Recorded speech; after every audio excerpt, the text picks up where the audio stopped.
કોર્પોરેટરશ્રીઓ, આપણે કોર્પોરેટર્સ કહેવાના કે જીતીને જ આવવાના છે, એટલે આપણા ભાવિ કોર્પોરેટરશ્રીઓ ગૌરવભાઈ પૌડે, છત્રપતિ શિવાજી મહારાજ બેંકના અધ્યક્ષ અને હનુમાનજીના ભક્ત એવા મધુભાઈ શ્રીવાસ્તવ, એટલે જમલેલા મારા તમામ હિન્દુ બાંધવાનું ભગની માતાનો વાત એવી છે કે શિવસેના અહીંયા આવી આ મંચ પર એટલે તર્ક વિતર્ક થઈ જશે કે ભાઈ શિવસેના એ કટ્ટર હિન્દુત્વવાદી કહેવાય, પણ આજે કોંગ્રેસની સાથે કેમ?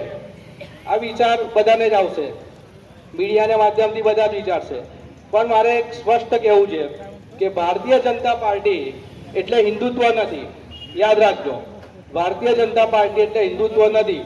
જો હિન્દુત્વ એમનું હોત તો જે એમના નેતાઓ, આ બહુ શાંતિથી સાંભળજો, એમના જે નેતાઓ જે હિન્દુત્વના નામ પર વોટ લઈ રહ્યા છે અને આપણે ગાયને જે આપણે માતા માનીએ છીએ એ ગાયનું માંસ ખાઈ રહ્યા છે, એ મોદીજીના પાછળ બેસે છે, મોદીજીના પાછળ બેસીને હા હા હી કરે છે, એ એમને પોસાય છે.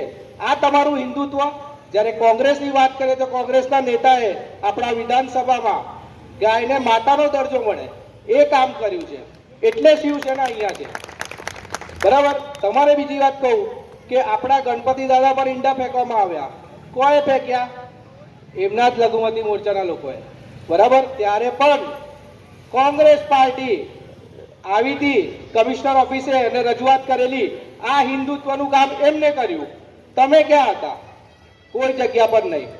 બીજી એક મહત્વની વાત, આપણા એક મેયરશ્રી રહીને ગયા કેવુરભાઈ રોકડિયા, યાદ હોય તો, એમને એક હનુમાનજીનું મંદિર તોડેલું, હનુમાનજી બહાદુરી મહારાજનું.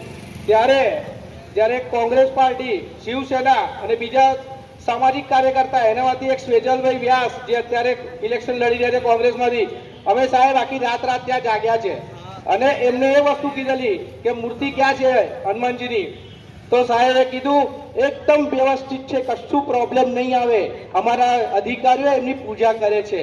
અને 4 દિવસ પછી એ પ્રતિમા ક્યાંથી મળી? તો આજે અકોટા દાંડિયા બ્રિજ છે ને સાહેબ, ત્યાંથી કચરાના ઢાળમાંથી એ પ્રતિમા મળેલી. ક્યાં ગયું હતું ત્યારે તમારું હિન્દુત્વ? કઈ હતા તમારા ભાજપના નેતાઓ? એમને ફક્ત ને ફક્ત એમની ખુરશીઓ જોઈતી હતી સાહેબ, કે ખુરશીઓ કઈ અવાજ કરીએ તો અમારી ટિકિટ કપાય, અમારી ટિકિટ કપાય, લો ઉખાડી લો, ટિકિટો કપાઈ ગઈ તમારી. તમે શું હિન્દુત્વ માટે કર્યું? કોઈ હિન્દુત્વ માટે કશું કર્યું નહીં તમે. અને જે વ્યક્તિ જેનામાં માનસાઈ ના હોય ને સાહેબ, એ માનસાઈને પાત્ર નથી ને, એને અહીંયા આવવાનો, વડોદરામાં આવવાનો કોઈ હક પણ નથી. 12 માસૂમ બાળકો ગુજરી ગયા, 2 શિક્ષકો ગુજરી ગયા. કયો નેતા તમારો બહાર આવ્યો? એક નેતા જે બહાર આવ્યો મર્દનો માણસ, એને તમે પાર્ટીમાંથી બહાર કાઢી કાઢ્યો. બરાબર. આજે એ તમને તમારા વોર્ડમાંથી તમને બહાર ફેંકશે. આ મારા શબ્દો લખી રાખજો તમે, તમને વોર્ડમાંથી બહાર ફેંકશે ને આખી પેનલ જીતશે. એટલે તમારામાં માનવતા મરી ગઈ, તમારામાં હિન્દુત્વ મરી ગયું, તમારામાં બધી જ વસ્તુ મરી ગઈ, જેના માટે તમે સાહેબ વોટ લઈને બેઠા સત્તામાં. તો કેમ અમારે તમને સપોર્ટ કરવાનો? કેમ અમે તમને સપોર્ટ કરીએ? એટલે જ વડોદરા શિવસેનાએ કોંગ્રેસની સાથે રાખીને અમે કોંગ્રેસને સપોર્ટ કરીએ છીએ.